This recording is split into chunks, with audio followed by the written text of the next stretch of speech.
Hello, historians. Today we're doing industrial supremacy. This is the pull effects from Europe, from Asia, bringing people into the United States um, because this was and is a land of opportunity.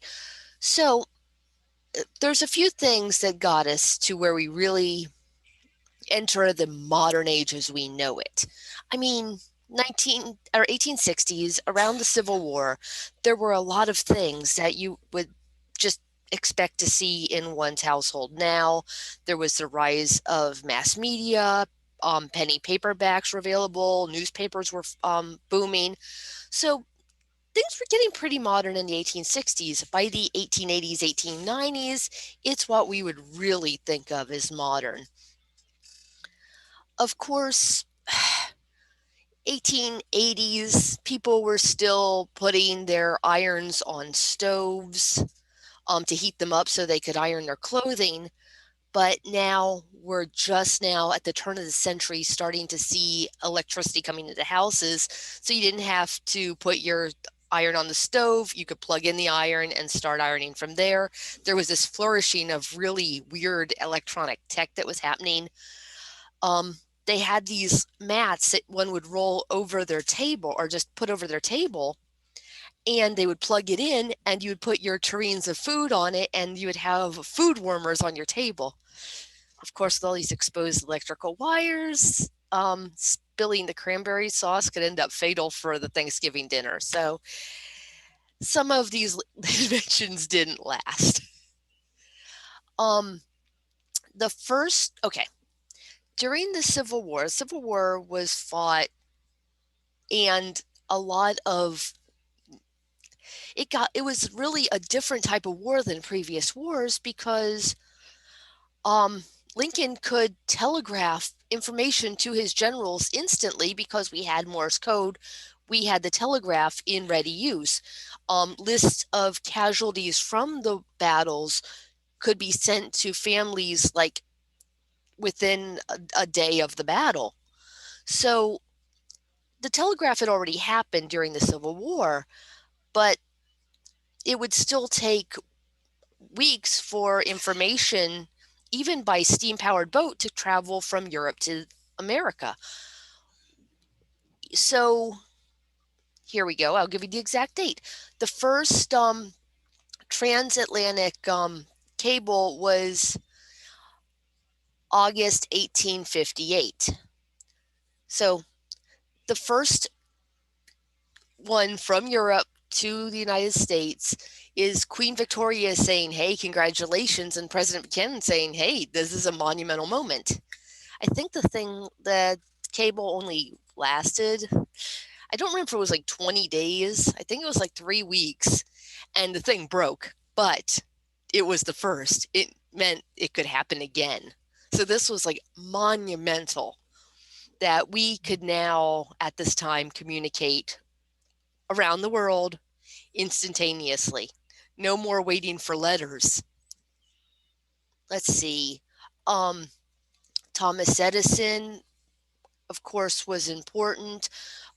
Electric power was just, you weren't reserved to what you could see with candles. You could have lights in your house all the time. Refrigeration started coming into use. We were already using refrigerated train cars. Remember how I was saying with Chicago and the meatpacking? They were already using refrigerated cars, but before electrical power, this refrigeration was happening because people were mining ice. Like if you think of, was it Frozen or Frozen 2, where they're showing the people mining the ice out of the lakes. And so now electric, you could start freezing stuff. So also at this time, a major invention that made railroads, suspension bridges, skyscrapers really possible. I mean, we already had railroads for a good 20, 30 years before this, but the steel wasn't as clean as it could be. The Bessemer steel, they would pump air somehow to extra heat it get rid of the contaminants, so the steel was much stronger, cleaner steel. So this helped with creating steel for railroads, which helped push people moving to the west. What were you going to say? Nothing, just mute. Sorry.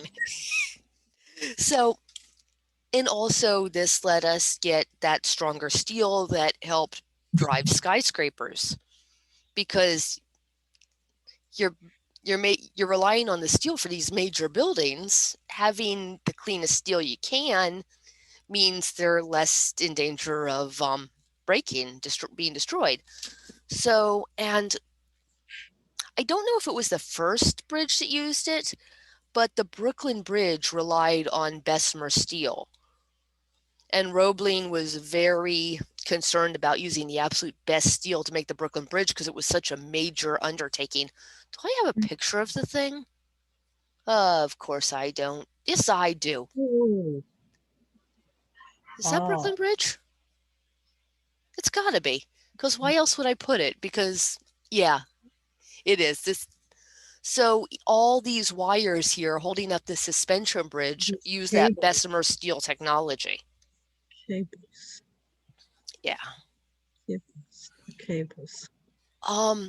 What was really interesting is this bridge not only goes up really high, it goes down not only to the bottom of the river, but they had to make these things called caissons. So they made these wooden buildings underneath the water on the floor of the riverbed.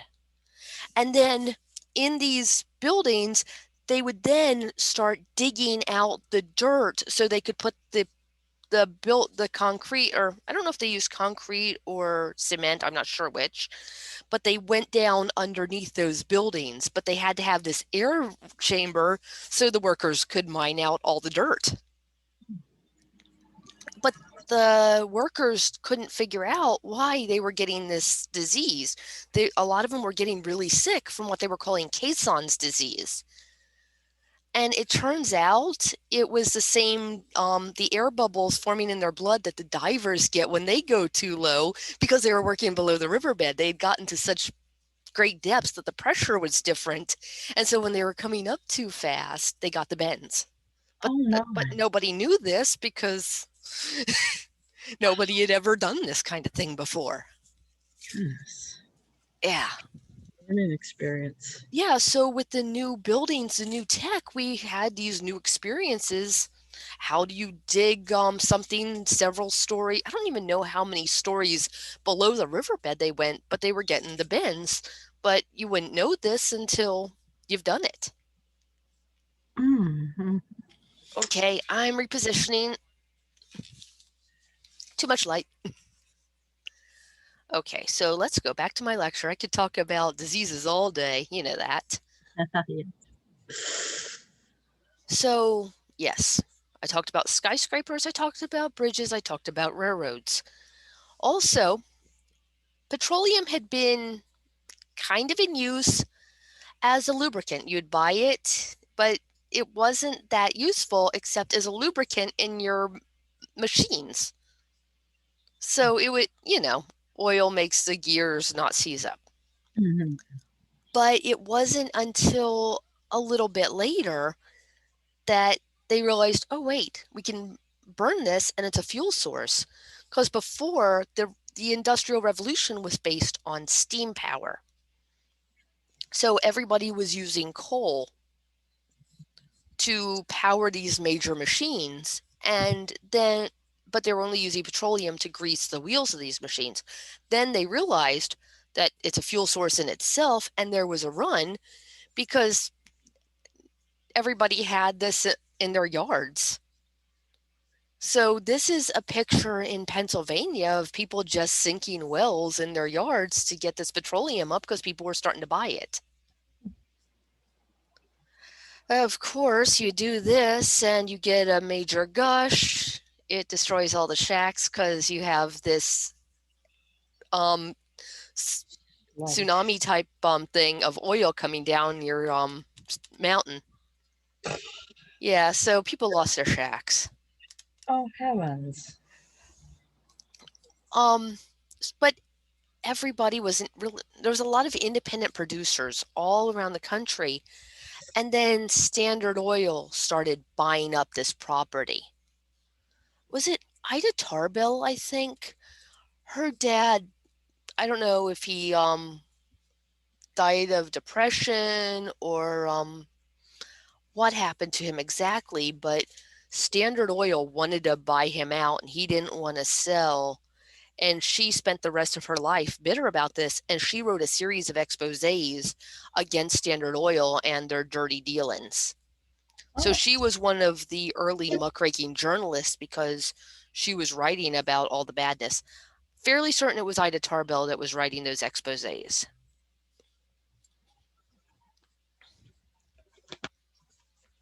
okay. Okay. Hmm. So I think, why do I never remember exact dates? I'm not that kind of historian. But in 1903, we had the first human or first controlled flight. It's powered controlled flight. So people had been making hang gliders and trying to steer them. This one had a motor and a man controlling it. Of course, he was laying on his belly controlling it like this. But it was the first powered controlled flight, 1903. World War II was going on about 10 years later, and we were using airplanes as war machines within a decade of this invention. Can you imagine, from development with no government support, no money from anyone except what they were earning in their bicycle shop? They refused to take any money because they didn't want people telling them what to do or how to do it. Hmm. So it was just these two guys, a machinist they had hired to work in their bicycle shop who, oh, wow, wait, no, he can build a motor. He's cool. And just them and their ingenuity. So from them building this, 10 years, we get war tech out of it. That's like some serious fast research and development, ain't it? That is Yeah, amazing. so their story is unbelievable. Okay, so I'm going to say 1903. Could be 1904, but I don't think it is. Um, they're building airplanes. Henry Ford was building motor cars. There had already been motor cars for a decade or so. Henry Ford's revolution wasn't inventing the motor car, it was being able to mass produce it. Hmm. So what he used, okay, I've got to rewind. Let's go back to Thomas Jefferson in nearly 100 years before, around 1800, 1801. He saw that Remington or Colt weapons was starting to their rifles and guns, they were making interchangeable parts. So one firing pin from one gun would work in another of the same model. Because before, machiners would like take all of a gun and make it specific for that person. They get a commission, they make the weapon. Same thing when cars were invented. A, a group of people would make one car and they would like, oh, I need a gear. I will make a gear. I need a steering wheel. I will make a steering wheel. So this weapons manufacturer, is it Colt or Remington? Pretty sure it's Colt. Um, made interchangeable parts. So down the line, this idea of interchangeable parts, and Thomas Jefferson's like, hey, this is a good idea. So if their firing pin or the handle breaks, we don't have to buy a new weapon. We could just replace the piece. This is good. We're going to support and buy from this weapons manufacturer. So that idea of interchangeable parts is like, yes, we will do this. Come 100 years later, Henry Ford's like, you know what? What? I'm going to do this with cars. You need to pause for a moment? Cat wants out. I'm recording. And okay, so interchangeable parts is useful. And so he started setting up his factories this way so that they could just make a whole bunch of a type of gear, a type of wheel, a type of axle. And then somebody who was working in education, named Taylor, like, okay, we need a workforce that's educated enough to read the instructions, to be able to go into any job and just do these low skill jobs. So Taylorism was blended with Henry Ford and his plug and play devices. So you could replace Myrtle with Ethel, because the it's like, here, this is how I need you to stick the pin in the gear. This is your job. Someone's going to hand you a gear, someone's going to hand you a pin. You put them in, you pass it on to the next person. So if Myrtle's doing this job every day for a month, pin gear, but she needs to take an absence, you could replace her with Ethel or Rose or Ruth or whoever comes into the factory. You don't have to spend time re-educating someone. You just show them this one piece and pass it down. So Taylorism is this assembly line idea.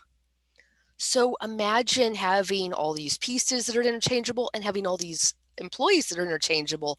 You can get stuff done really fast. And so the Model T is the first vehicle that's produced in this mass created way. And Henry Ford ran this model vehicle for a good 20 years. No design changes after he got it up and running, because design changes cost money, but he kept it going. And because originally, before he did this, it was whoever could afford a driver had a car. Well, great. Except now we've saturated the market. Everybody who could afford a driver had a car. He's like, wait, I'm going to sell to people and tell them they should drive themselves. It's freedom. It's liberty. Rock on.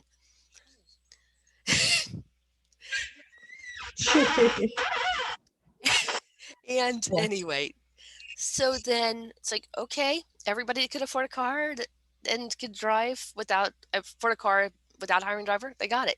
It's like, wait just a minute.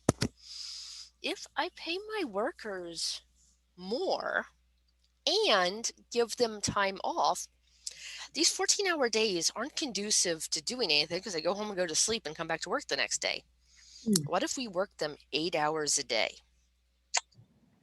They would have free time, 8 hours to sleep, 8 hours to work, and 8 hours to do other things like drive my cars. And I need to pay them more so they can afford these cars.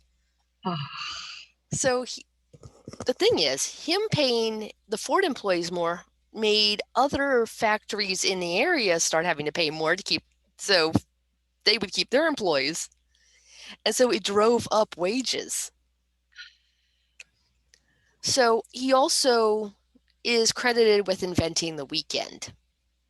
Also, for this, we need recreational time. Before you start making banners and hooray Henry Ford flags, though, he was a complete and utter racist and anti-Semite. He said some really horrible things, wrote a book on how these other people weren't. Yeah, no, he was a bad person with some good ideas, because no hero is a good person.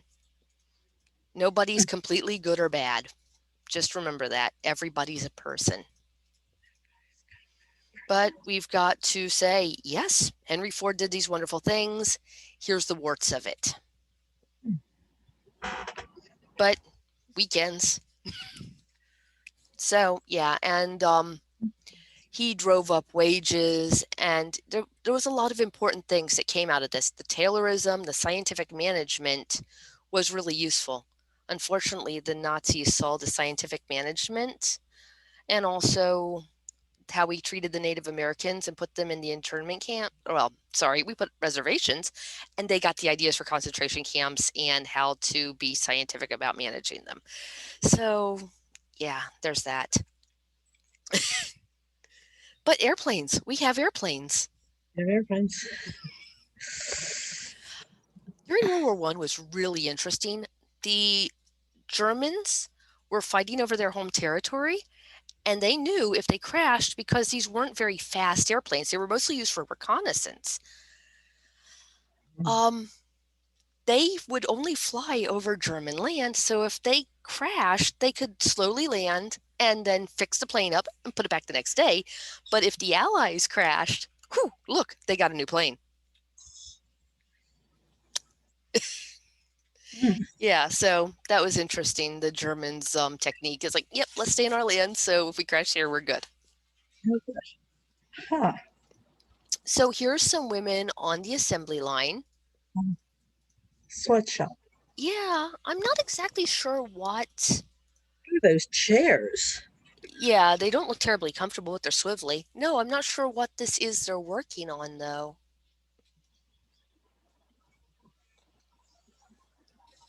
And I don't think, get back here, you. I don't think it says what they're, oh, lock and drill department. National Cash Register Company. Why have I never looked at this in the 5 years I've been using it? 1902. Yeah. Okay. So moving on before we get sucked into this picture, because I could be at it for Yeah. an hour. Okay. Yeah. Yeah, that could be. Okay. Another tangent I need to go on to let you know about is limited liability corporations. This was one of the most important inventions in American history. And it's not even a thing, it's an idea. So imagine I want to build a road. I'm a private company because towns and states couldn't afford to build roads. Private companies are like, I'm going to build a road or I'm going to build a bridge, and then I'm going to charge people to use this road or bridge. And I will collect all the tolls for 20 years. And then after that, y'all have it and you can collect the tolls and it's yours. But even private companies couldn't really afford to build a turnpike or a bridge. So they would borrow money. It's like, okay, can you lend me $100 to build this bridge? And I'll give you profits out of my work. So that sounds like a normal investment, right? Mm-hmm. But imagine if I go out of business before I can do the job and I have a lot of debt. I've I've gone off. I have no more money, or I've run away, or I'm completely destitute. Imagine the people I owe money to. They can come after you because you lent me money. You're part of this business. Limited liability corporations allow companies to borrow money, and the company is responsible for the debts, but none of the investors, none of the business owners are. So that way, I can sell 100 people stocks in my business, and if the business goes bankrupt, the person only loses their stock money. They can't be sued for the back debts or anything. So this limited liability company, I think the idea started happening around the 1830s, but it helped America grow big and strong because we could crowdfund everything now. We could do this stock market where people could just invest with, hey, I have spare money. I'm not worried about losing this spare money. That way they can invest without being on the hook. So limited liability helped shape our big nation. All this humongous growth could be funded now, crowdsourced. Uh-huh. Okay. Um, Interesting. there's so much to unpack here. Trust holding companies, all these major businesses, all these super corporations started like making deals. You know what? Let's sell our oil for $10 a barrel. And we'll just make this pinky swear nobody's going to sell less, nobody's going to sell more. We'll all just sell here because everybody has to buy it anyway. And so these were plans, these trusts between these big corporations where they could plot out how they were going to do things as big groups. Um, of course, like people like Roosevelt and Taft, they hadn't been president yet, but they made their like chops getting rid of corruption and busting distrust, saying no, these corporations have too much power. They're they're making super monopolies and they're dangerous. Oh, So they started breaking these, like breaking down the power of these corporations. Because remember how I said 1873 there was a big old epidemic or big old financial panic that really upset people, like made the North come like pull the troops out of the South. 1893 there was an even worse panic. It's like these things are cyclical or something and should be expected. But so 20 years later there was an even bigger financial panic, and companies were going out of business and just taking all the jobs with them. And they just people started realizing that these companies had too much power over government, over laws, over people, everybody's lives, because they were the only jobs in town. So at this time, there was no check on these concentrations of power. And this is how they did it. There was something called horizontal integration and vertical integration. So horizontal integration is buying up all your competition. Say you're Disney World. Oh, I shouldn't say Disney World because they could flag this video. But anyway, say you're a media conglomeration and you see, oh, look, this company is making a lot of money. I'm going to integrate them into my business. And so now I own this video streaming service and I own this video streaming service. There's another one out there. I'm going to buy that video streaming service and this news outlet and this newspaper. And now I own all the media. So anytime anybody wants to watch a movie or read a newspaper or buy a book, they're buying it from my company because I'm buying all these companies. That's horizontal acquisition. That's just buying up the competition. But what if we're this media corporation and we have to buy paper to make newspapers and ink to print newspapers and books and plastic manufacturers because we need to make videotapes, and they're buying all the pieces in the production, and shoot, we need to ship these videos from California over to New York, so let's buy all the trains and let's buy a bunch of ships so we can send them overseas. That's vertical integration. You're buying all the pieces in that make your company happen. ah, So this is what these companies were doing, is buying up everything sideways and underneath. So Standard Oil was buying ships, was buying trains, was buying barrels. They were buying the companies that make all these things. ah. So imagine them how much power they would have if they owned entire sectors of industries. So this is when we start getting people getting nervous and wanting regulation. So railroads were getting big at this time, obviously. And people in the North, like, so here around New England, New York, Pennsylvania, they were taking wood and making furniture. They were taking sugar and making candy.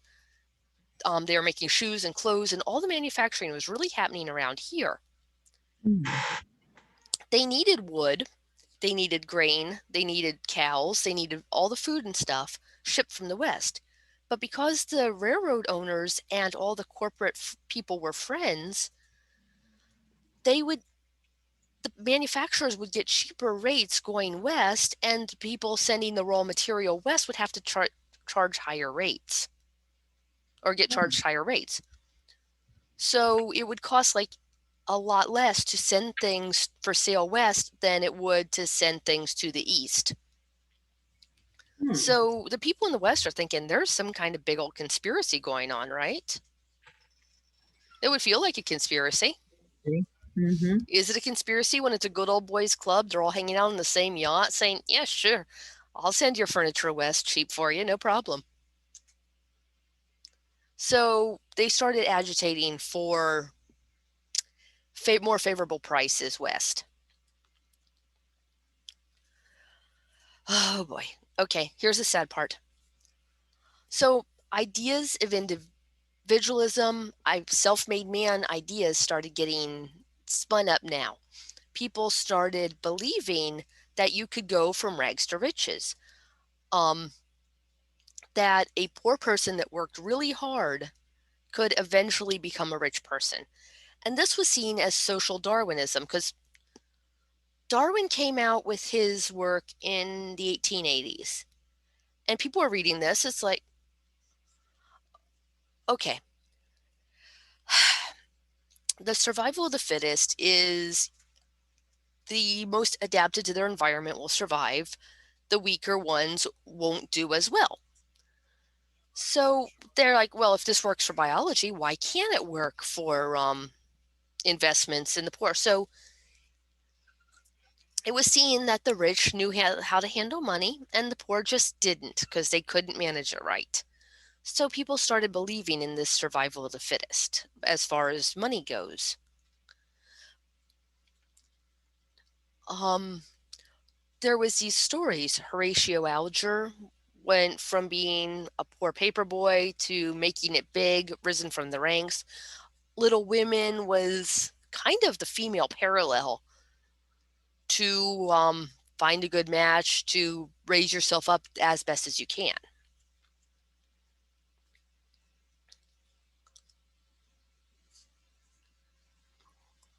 Hold on a second. So,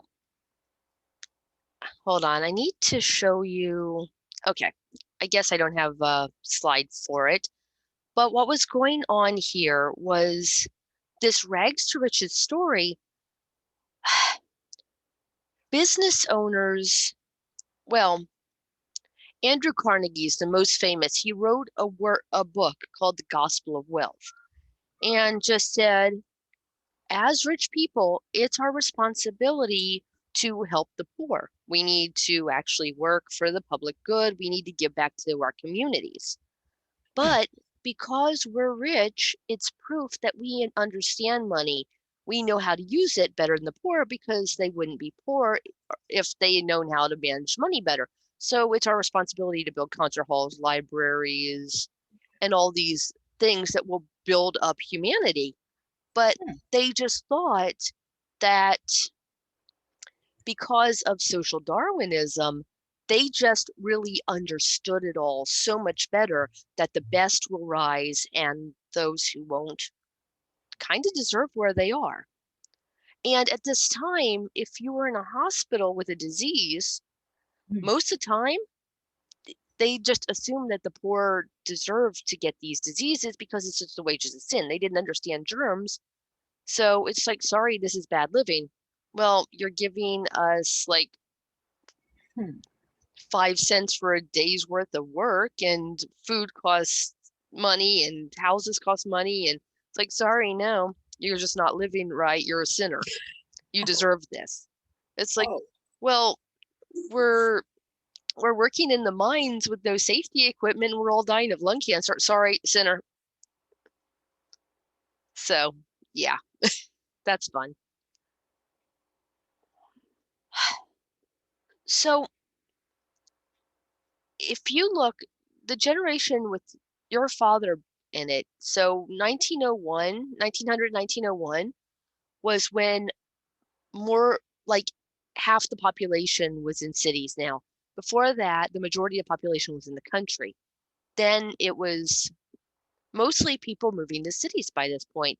So between immigration and people leaving the farms because of better technology, you don't need as many farmers, the cities started growing at this time. And there was a pull. People were coming into like there was ads like for Florida, for Nebraska, for towns west. If you look here, no swamps, no malaria, no flu. Please come buy land in Florida. And they were selling them actually land in the middle of Lake Okeechobee. Or people were coming to Fort Lauderdale saying, we're going to be having this lottery for land. You can buy acres of land, but some people will get like double the land they buy. And so people were coming, living in tents in Fort Lauderdale before it was an actual city. So they were, okay, there was this plan to dredge the Everglades. but they hadn't actually dredged the Everglades. So people were coming down here expecting to get plots of land. And then it never actually happened. There was all kinds of lawsuits going on because we had all these people moving to Fort Lauderdale and no land to sell them. So here's another one for more Florida land. Florida is now offered for sale at the very low price of $3 an acre. And people were buying it, but this land was not hospitable. This land was not ready to live on. But people didn't realize this. And these ads were going out for other places around the country too that wasn't ready to settle. Here's another ad. I was playing around on the Florida Memory Project. This is saying about how much you can make. You can make $200 a year if you invest $50 buying citrus land here. Okay. Is there anything? Okay, so the 1893 economic panic made Congress think, okay, you know what? Maybe we should actually get involved with this. So the Sherman Antitrust Act was the first anti-monopoly law ever written. This was a really important. We're going to go after these big old companies that are killing competition, raising prices, having too much power over the region they live in. So the Sherman Antitrust Act was a very important piece of legislation that was used maybe once against a corporation. And some genius lawyers, because lawyers are paid a lot because they can really, really know how to work with laws. They took the Sherman antitrust law and started like, well, a union is a monopoly on labor. We're going to start going after labor unions using the Sherman Antitrust Act. So this thing that was supposed to be against mega corporations then actually became a tool to break unions. Very interesting. Can't say they were dumb lawyers. Those were very brilliant men using this law. They took the words of it. Okay. So there was a lot of jobs. Factories meant more labor. This rise of capitalism. More and more people started settling in these cities. There was ethnic tensions because these corporations or these businesses were saying, please come to the United States. We need you here. Of course, then they get here and the people who have been working before see this job competition. They took our jobs. They didn't take your jobs. The bosses want to pay people less. They're asking people to come here so they can pay them less, and they're just trying to make a living. They didn't took your jobs. Okay, so there's ethnic tensions going on. There's a lot of job competition. Jobs are not making ends meet. So a woman working in the factory might also have to take in laundry and do it in her house. There's like several families living in one unit, and sometimes they have to like roll tobacco, like make cigars in their apartments. So like whole families are making cigars in order to pay the rent. Okay, so OSHA didn't get put into place until the Nixon administration. So around 1970, the Occupational Health and Safety administration was put in place. So I just want you to look closely at this. Does this picture make your skin crawl? That's table saw, the circular saw. This kid is a kid, so's that one. So yeah, remember, most people are not working in Henry Ford's factories. Most of these people are working 10, 14, or 19-hour days. A lot of them are children. Children like 4 or 5 years old were working in big machine, weaving factories where they had the big machines doing the weaving, and they were bobbin boys, and they would run under these machines and pick up like spilled bobbins and stuff. And look at this picture. Here's another one. Yeah. Not the safest. Oh, come on. I have a better picture in here. That one. So this is a big loom machine. Great textile machines in a Georgia cotton mill. And look at that. Employees. Okay. So people started realizing, you know what? This isn't the greatest. We would have better employees later if we could get these kids in school so they could read. And most importantly, every time you fire one of these kids, you could put an adult man in his place. And we could make these union jobs. You can't have this as a union job. It's a little kid. So fire the kids. The unions so became very against child labor and underpaid women's labor because unions, one, could collect dues, which is important to them as a business. So like the Target and Walmart and Publix videos they make all the employees watch, unions are bad. They make you pay dues. They don't let you talk as an individual. They don't let you talk as managers. Yeah, or to the managers. But they also protect you from exploitation. They protect a person from unsafe conditions. They help everybody get higher wages. So unionization has a lot of benefits. So with the rise of unions came a decline in child labor. Of course, it exempted all kids in agriculture. It exempted black kids. It exempted there was all kinds of classes of children that were still working. All kinds of businesses were still allowed to have it. So unionization was starting to go up, but then there was something called the Haymarket bombing. They have no idea who actually did this bomb. But the unionists, the anarchists, like related to Europe, and they were saying that the unions were infiltrated by anarchists and they're the ones that started this bomb. And so then people started thinking unions were terrorists.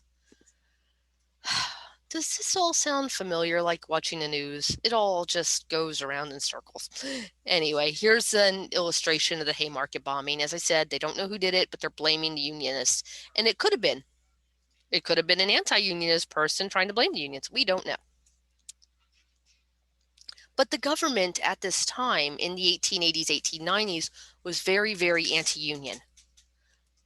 So every time there was union agitation and they started blocking businesses from sending out their goods or having strikes, companies were allowed to hire these private organizations. Like the Pinkertons was like the most famous, like armed people that could come in and strike break. So like a private police force could be fired to break these unions. Sometimes the government intervened. One of the worst ones was, do I have it? Okay, the Pullman strike. I do have a slide for it. I need pictures.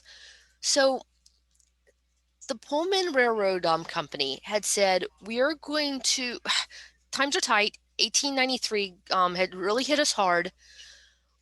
Yes, we lowered your wages last month, but we're going to lower your wages again this month. And you know what? We're going to lower your wages again this month. Well, okay.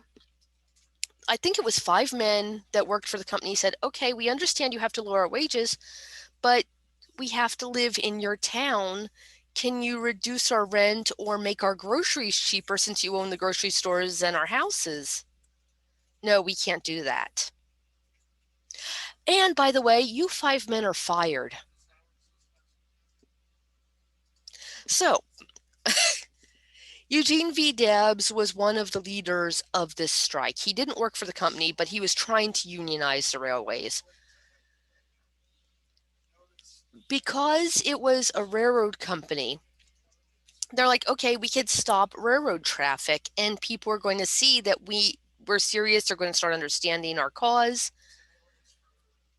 Okay, well,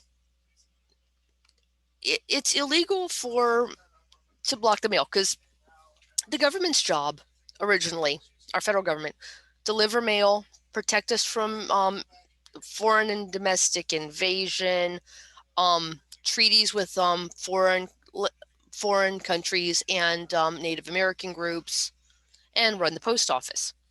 Okay, if you block the mail's by train, you'll be hindering the obstruction of mail is illegal. It's like, I don't want to obstruct the mail. The railroad cars can go with the mail can go all they want.